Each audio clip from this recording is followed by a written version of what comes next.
Hi everyone, it's Janelle Moloney, and today I'm presenting on Lina King, Ani Gawagi, Ani Yunwiya.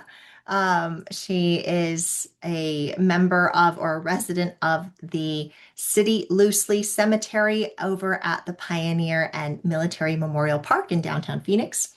And this presentation is part of the Pioneer Cemetery Association's 2026 Summer Speaker Series. And today is um, July 25th. And there's one more event coming on August 1st. And that is a presentation by Bob Cox, who is a Union Army genealogist. And he will be speaking on John Silsby, who I believe is also buried in Pioneer and Military Memorial Park in downtown Phoenix. So make sure that you send in your RSVPs to attend that event, or make sure to take a look for that online for the recording afterwards. So I am an author and a historian located locally in Phoenix, and I will share my socials and website info in the coming presentation. But I'm pretty much a family historian, and so this road, I would say, a detour to learn about Lina King is part of me digging into the King family history, and what a delight it was to uncover her story. I want to thank you for watching, and also thank you for sharing this story with anyone you think has an interest in this. Part of getting her story out there is to invite additional contributions or additional research from others who might have maybe a specialty on Kituwa heritage, or another family descendant, or another local historian that has either a gentle correction or some new insights to share. So definitely, if you know someone you think would enjoy this, please pass the word. Lina is buried at the Pioneer Military Memorial Park in downtown Phoenix, Arizona, in the City Loosely Cemetery. And her exact grave is way in the corner there at 15th Avenue and Madison. Hers is bordered with the red bricks. Hers is one of 600 residents out of 3,800 who are lucky enough to still have any sort of a grave marker. She's very, very lucky in that respect. She's sharing a lot with that tall white pillar. That's Luke Monahan, who was shot in the back by a stranger one day. Access to Lina's grave is restricted to guests of the Pioneer Cemetery Association who steward these cemeteries. And you'll need a reservation and an appointment to have someone take you out to visit. And so I wanted to direct you to the official website where you can make those arrangements. And that is azhistcemeteries.org. So you'll get the information on how to book your appointment there. Prior to my research work on the King family, publicly available information on the family was quite sparse. And here's some of the public information we have. We've got two obituaries. They're very brief. And we've got a recreated headstone, because her headstone, as you saw earlier, was reduced to just a few chips. So it's not a lot of information. There wasn't much on Find a Grave, and really there was a little bit of a convoluted story being presented on Ancestry and other genealogical sites. So figuring out the details of Lina's life was a little bit of a challenge, but I was very, very fortunate to have made a connection with multiple descendants from the King and Biggs families, and they were willing to exchange their notes. And so I must say that there's no way I could have discovered what I did without the contributions that they offered. Also, I owe a debt of gratitude to a very talented research professional, Nancy Sosa. She owns History Raiders Research. So if you're in need of some research assistance, I highly recommend her. She was able to give me just that one more thing to take a look at, or one more avenue um, of access to any information when I would hit a brick wall. So again, very thankful for her help. I also received some valuable insights from a Kituwa tribal band historian, Ernestine Berry.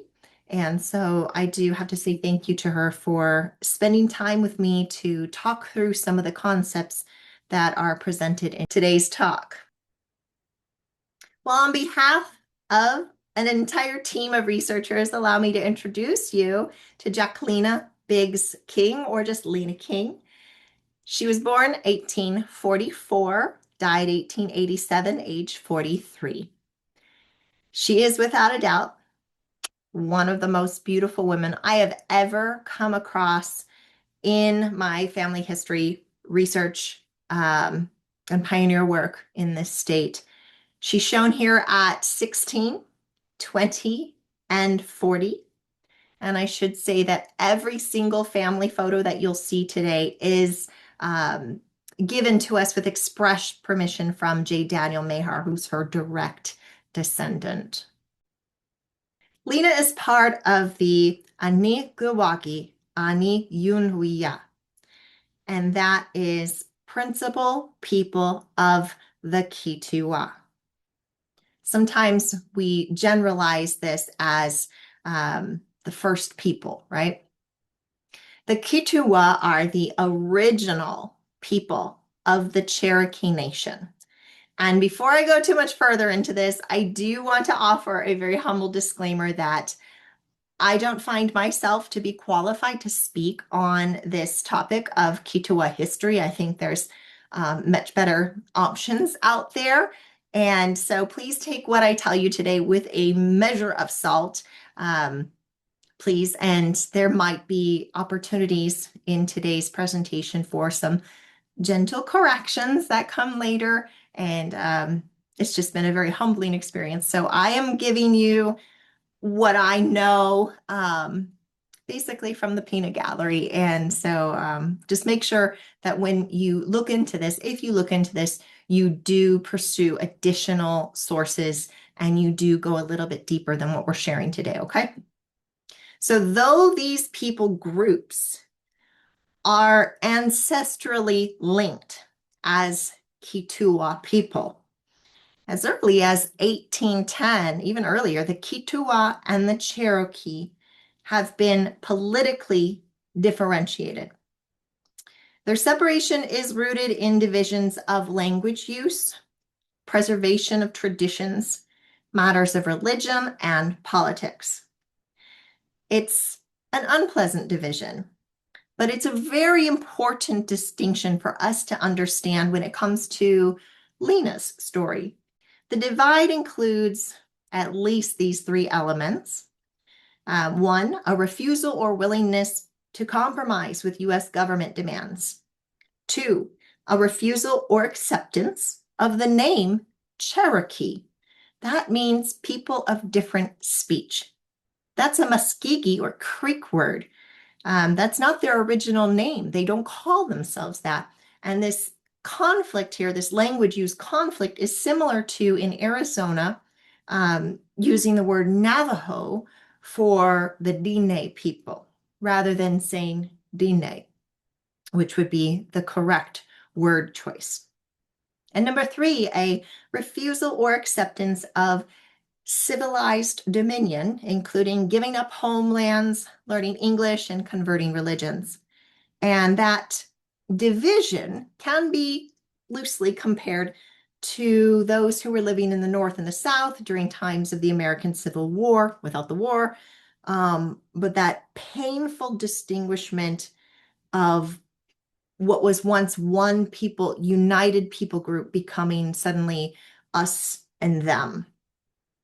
Or more currently, the divide between people during the Trump and Biden election. You know, lines are drawn and relationships were severed. The original Kituwa homelands encompass parts of present-day Alabama, Georgia, Tennessee, North and South Carolina.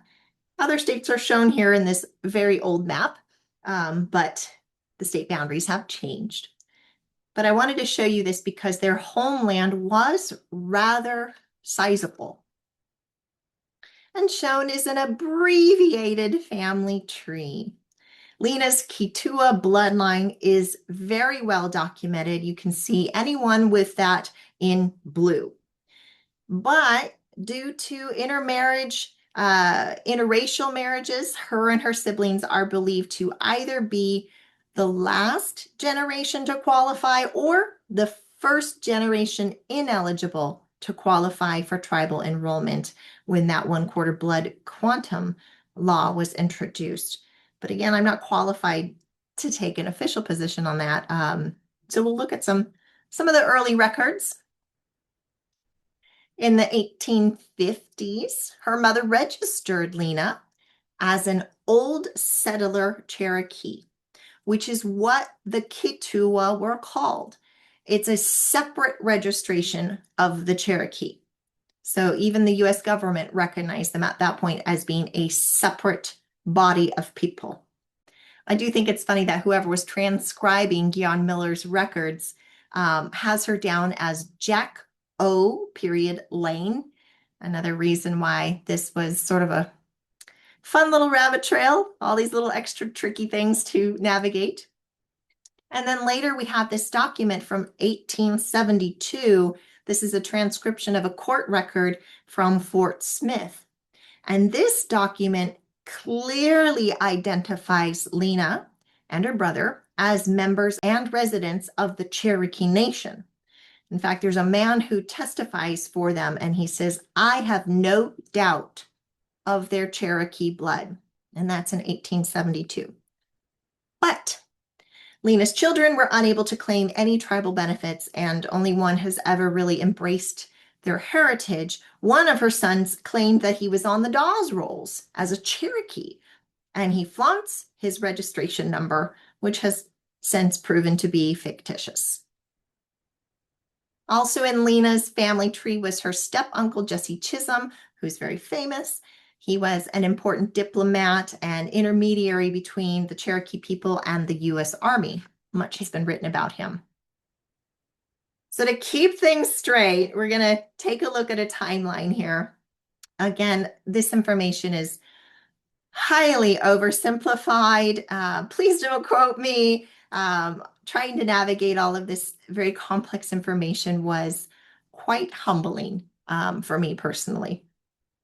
So between 1810 and 1812, the Keetoowah people left their homelands to move west voluntarily. Now, this is not voluntarily meaning in a good way.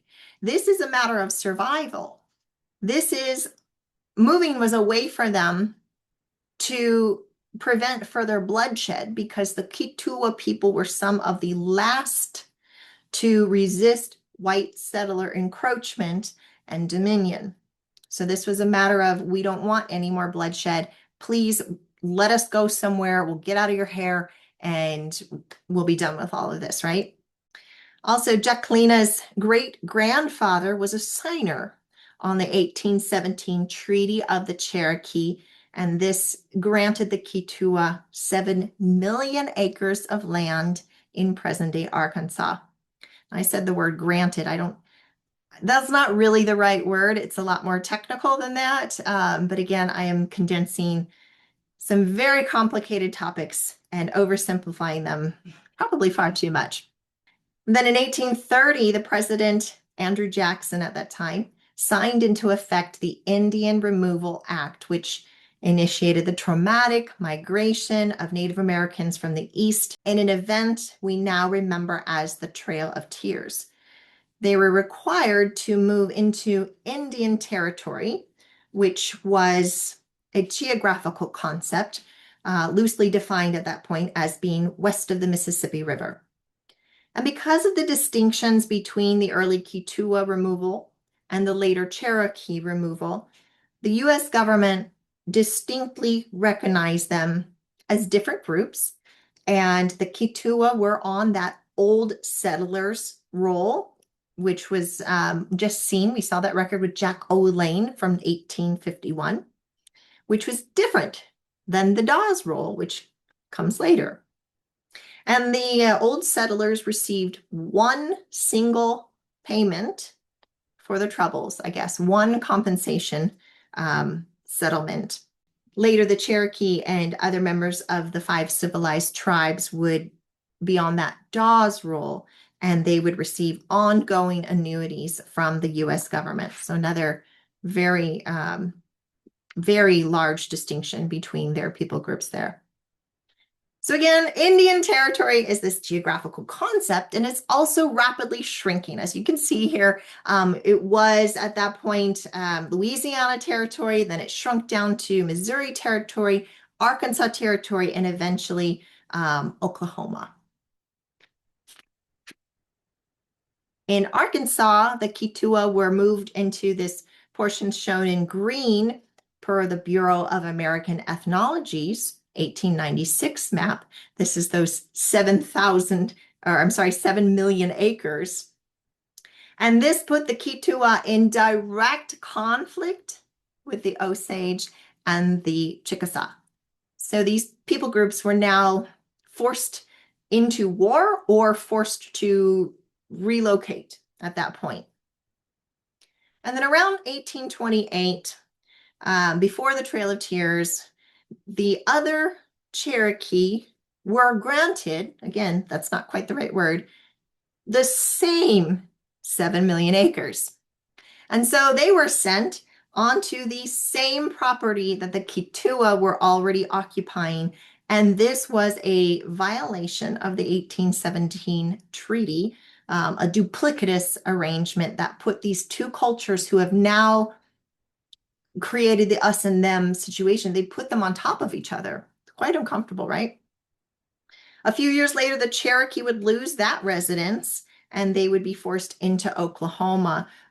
Somewhere in the middle there, where it's between the red lines, you see another reduction of territory. So they just keep getting moved into smaller and smaller places until over they go into Indian Territory. But not Jacquelina.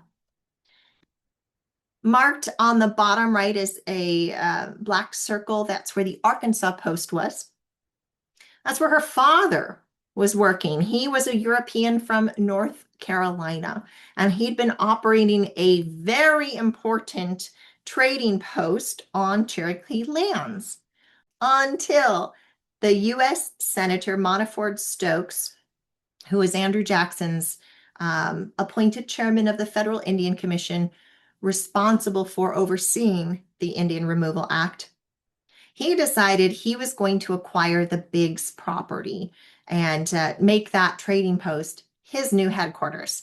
Interestingly, I don't know if it's because of being Keetoowah instead of Cherokee or because David Biggs was a fellow North Carolinian. Stokes paid for the property. He paid $2,200 to the family instead of possibly just evicting them. And then the Biggs moved to near Fort Smith. They were in Vineyard Township, presently Winslow, Arkansas, where Lina was born. I don't know, maybe because of her identity, because of her father, because of the timing, it seems like Lina was sort of in this insulated situation where tragic things are happening regarding the Trail of Tears. Tragic things are happening to the Cherokee Nation in general and other indigenous tribes, but not to the Keetoowah, not to Jacquelina. So I find that kind of interesting that they're sort of watching it happen. Today, the Keetoowah occupy and steward 76 acres of trust land in Tahlequah, Oklahoma, which is very small.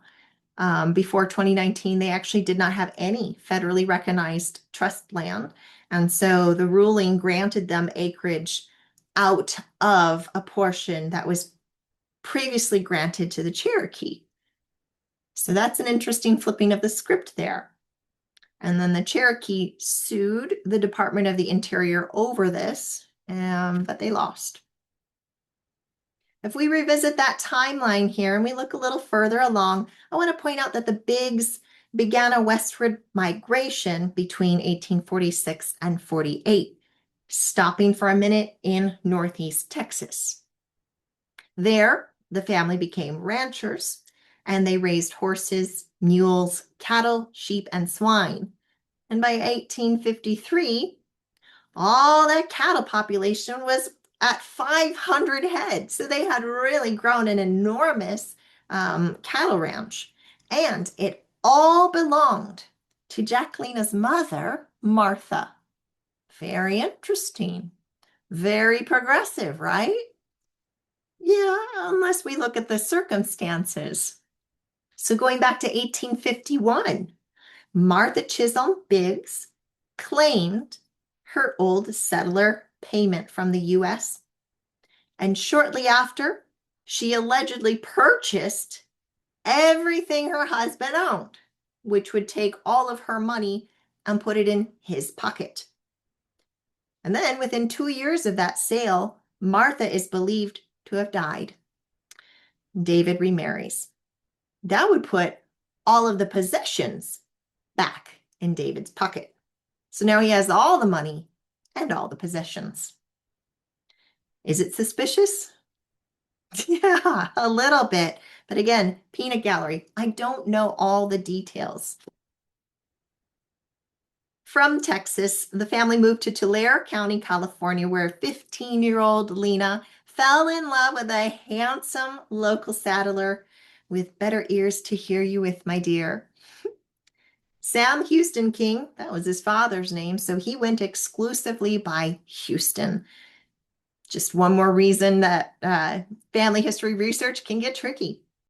His family was also in the cattle trade and mining, as would future generations.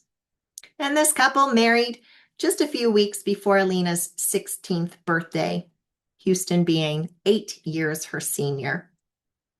And Houston is the reason I was getting into all of this. He is quite a legendary, I would say, overlooked character of the Wild West.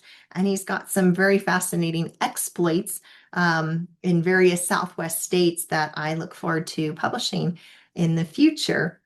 But finding Lina was a delightful and rewarding rabbit trail, I must say. Houston and Lina had 6 children together, only 5 of which survived to adulthood, and all were quite good looking, and all were residents of Southern Arizona for most of their adult lives. For Mary King Burns, that wasn't too long because she was murdered in Yuma County in 1901. Frank became a newspaperman and author. And in the 1940s, he wrote 2 memoirs. He wrote other things, but particularly these 2 memoirs contain a wealth of family history information that might be enhanced in some places, and some consider no longer factually accurate. In fact, some people have thrown out both documents to say there's enough lies in them that the entire thing is lies. Well, this stuff gives me a little extra homework to do to fact check, but they're not, you don't want to throw the baby out with the bathwater here. It's very understandable. It's not a big deal. It's not a problem. It's not a shock, when you're trying to sell a book and you want to make those sales. Sometimes those facts will be compromised in favor of a little drama. So understandable. But I want to read to you a selection from Wrangle in the Past. This is Frank writing about his mother as they're headed back through the Southwest. This would be her second wagon train journey across the West in a wagon train in 1872. He says, I can yet see my beautiful, brave mother sitting on the high California seat of the lead wagon, driving those 6 houses, Hosses, with a double-barrel shotgun across her lap. Mother always had a big number 10 muzzle-loading shotgun by her, well crammed with buckshot. She was cool and determined, as any man in the outfit. Frank refers to the family traveling along the Lower Immigrant Trail, which brought them through Yuma and Tucson and into dangerous areas of warring Apaches and through to El Paso. That route generally follows a path that a Mormon battalion took during the Mexican-American War in 1846. Here on the map, it's labeled as Cook's Wagon Road. And as you can see, if I move out of the way, it's going to take you all the way to El Paso and a little bit beyond. But taking this path would have meant traversing a torturous Colorado desert, Yuma desert, Sonoran desert, and Chihuahuan desert. Frank said that Yuma was just a small adobe village of Mexicans. And he said Tucson only had one street. Through Phoenix, at least, this trail would eventually be known as the Butterfield Overland Mail Route, later the Maricopa Road, and now roughly the historic US Route 80. Also, side note, the Maricopa Road is where the Great Arizona Ostrich Drive occurred in 1914, and also where those ostriches stampeded loose from their wranglers all over the state. It's quite a calamity. It's in the book, Birds Gone Wild and Other Stories of Arizona Ostrich Ranching. That's my latest release. While coming through the area, the Biggs picked up a passenger. That was Lina's brother, Christopher Columbus Biggs. And he, at that time, was working with one of Phoenix's founders, Jack Swilling.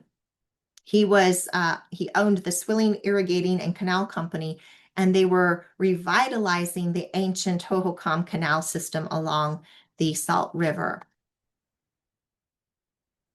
In 1879 or 1880, the Kings settled in Golden, New Mexico Territory at the base of the San Pedro Mountain, shown here, and in the circa 1880 image from the Palace of the Governor's Archive. This is a mining boomtown featuring gold, silver, and copper. And Houston actually spent his childhood here. His father once worked the Nuestro Senora de los Dolores mine that everyone just called the Big Copper. Houston was extremely well known and loved by the locals, and his family was the only white residents, except for itinerant miners who were tent camping in the area.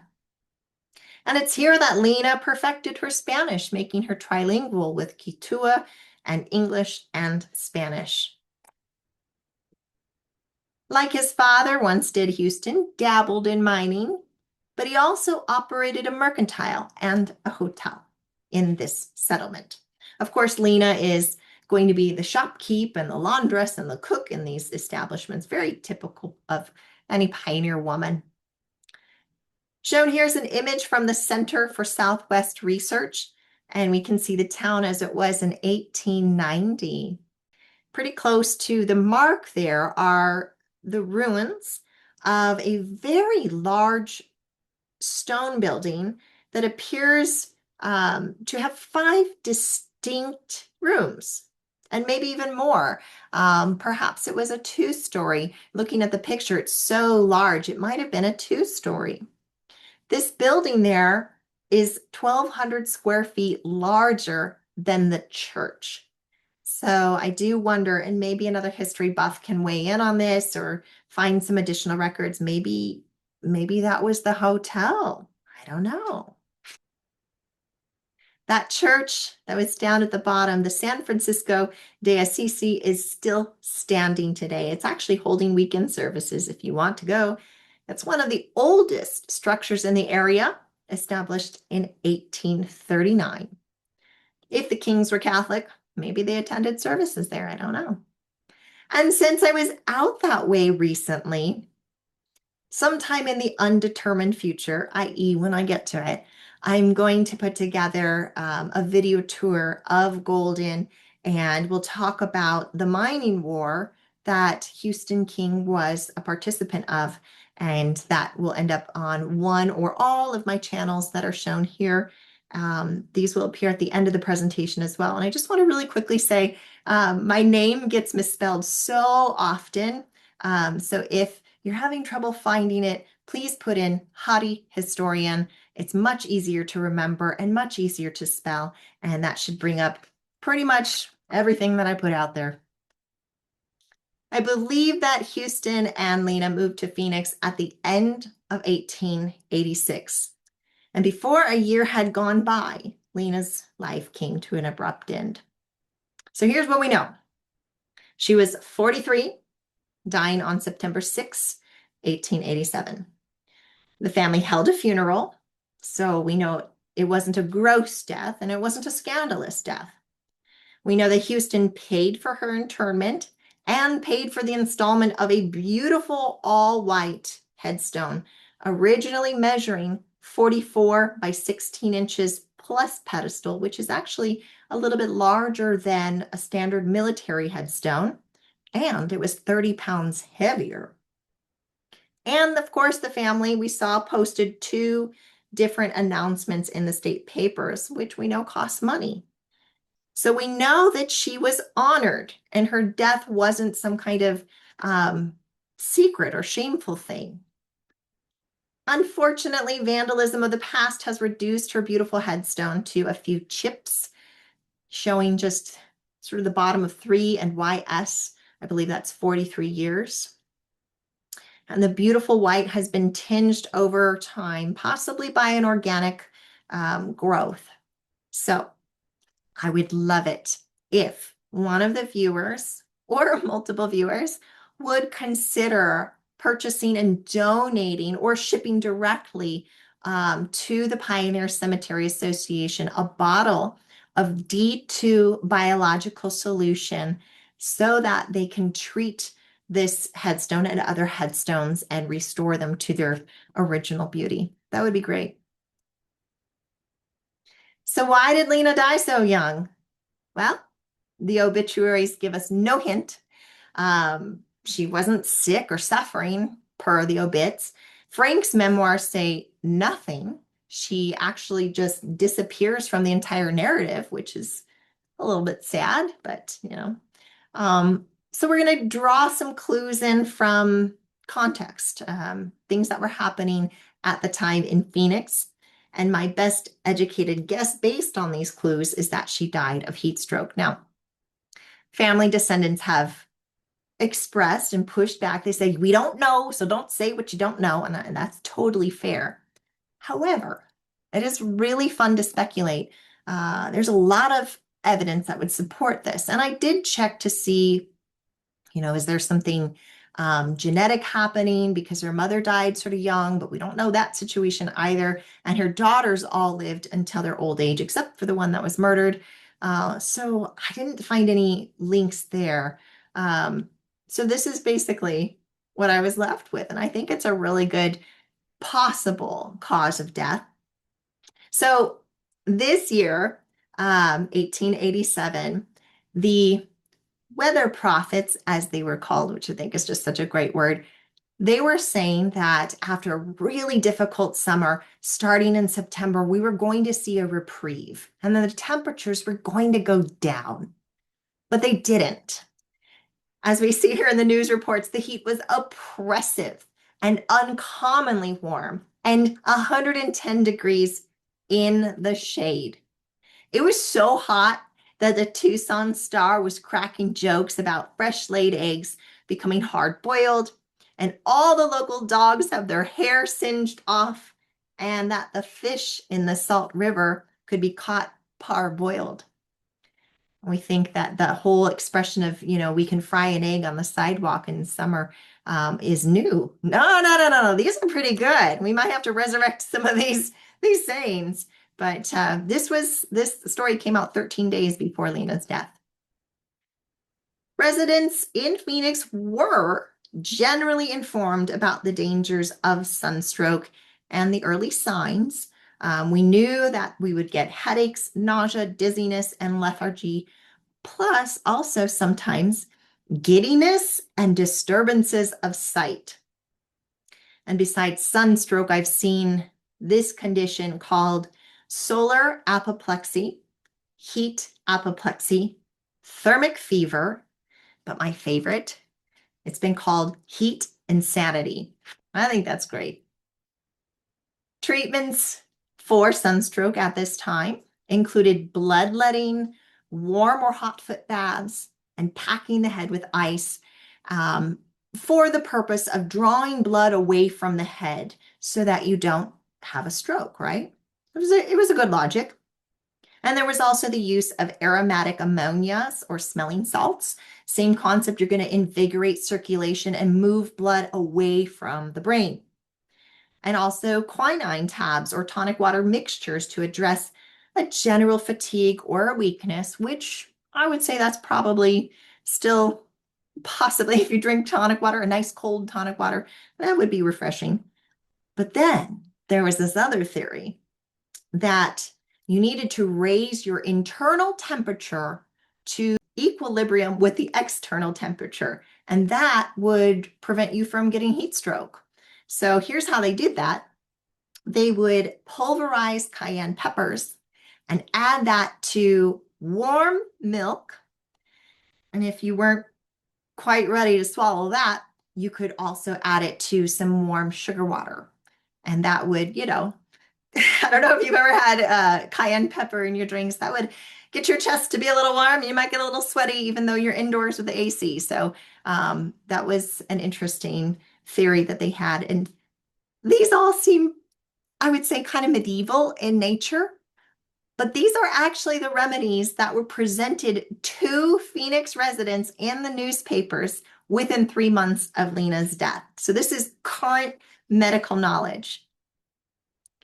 And though I don't have all the answers, it has been my pleasure to get a bit of attention on Lina's story by updating genealogical sites, find a grave, etc., getting some short blogs out there on the internet so that maybe one day another family member or a tribal research historian, someone will find it.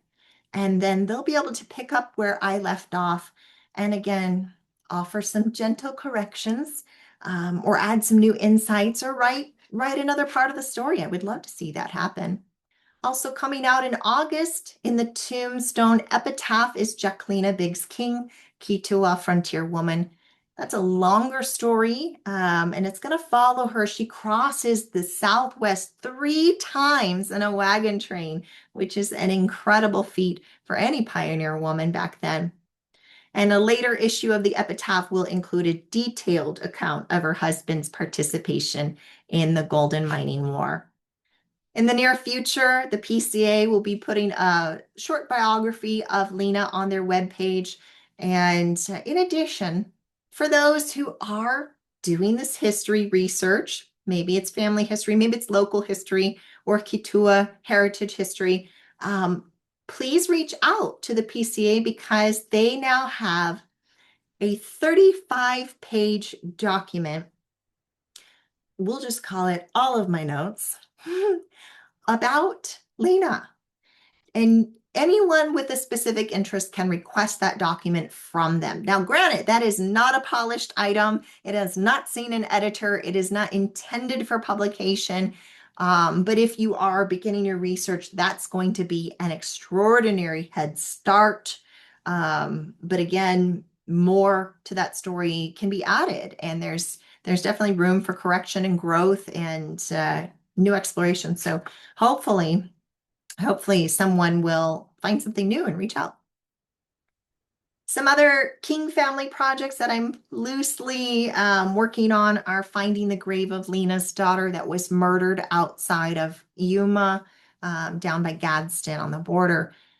I'm pretty sure she was buried right on her property down on County 22nd Street, not in a cemetery. I know we're going to go off topic here, but this is a great story. And one day I will write this up. But when she was murdered, Houston King got his sons and said, "We are going to avenge her death." So the man who shot her was being sentenced for murder but he was only getting life in prison at the territorial prison. And Houston was like, no, no, no, that's not good enough. He needs to die. So he and his sons were outside of the prison when this man was being transferred onto the property. And as he was being walked onto the property, he was sniped from a distance and he died. And when they later inquired with the King guys, what happened? Did you do it? They had no weapons on them. So they said, I don't know, we couldn't possibly have been involved. We don't have any guns. It just can't, um, and pretty much everyone knew. They're like, yeah, they did it, and we understand.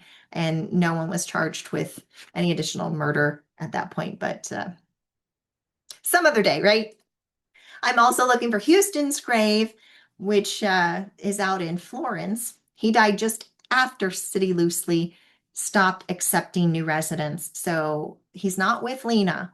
He's buried all alone in an unmarked location.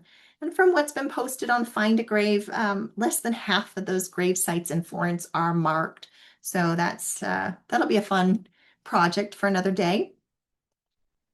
Lina's presence in Arizona territory is quite remarkable because of the cultural transformation that occurred in her lifetime, from traditional indigenous ways to longhorn ranching, Texas longhorn ranching, to California's Old West, back to New Mexico's mining industry, and then settling in the Southwest's most notable inferno. Lina King embraced her duality as a Kitua frontier woman, full of the fabled Western spirit and full of the Kitua spirit. Again, I'm Janelle Moloney. My links to follow or follow up are shown. It has been an honor to tell Lina's story, and I hope that you will consider visiting her responsibly. I do want to mention that in the original presentation, there was a question that came up, and that was, did you find her death certificate, or did you look for her death certificate? And yes, I did look for it. It is not listed. So it could just be that a coroner wasn't involved. Maybe her death was something that was fairly common or understood, and so there was no reason to look into anything. Maybe one wasn't available. I don't know what the situation was.